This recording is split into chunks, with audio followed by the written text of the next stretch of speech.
Welcome to the Slop Farm. Enjoy the video. In this video, I will show how to change starter Honda CR-V 2015, easy method.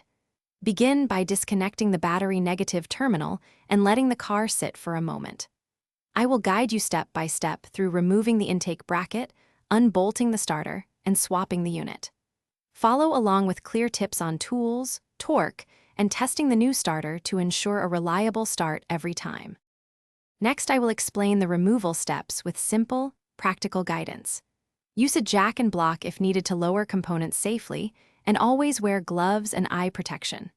Label the wiring harness so reassembly is straightforward, then unbolt the starter carefully while supporting its weight. I will also mention common pitfalls and how to avoid stripped bolts or damaged connectors so you can complete the job confidently. If this guide is helping you, please subscribe and like so I can keep making useful car DIY content. Quick recommendation.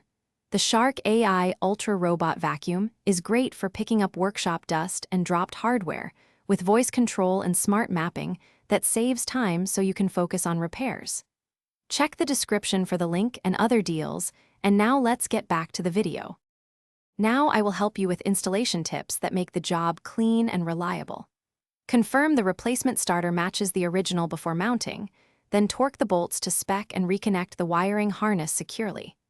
Reattach any removed brackets or heat shields, lower the jack, and reconnect the battery negative terminal.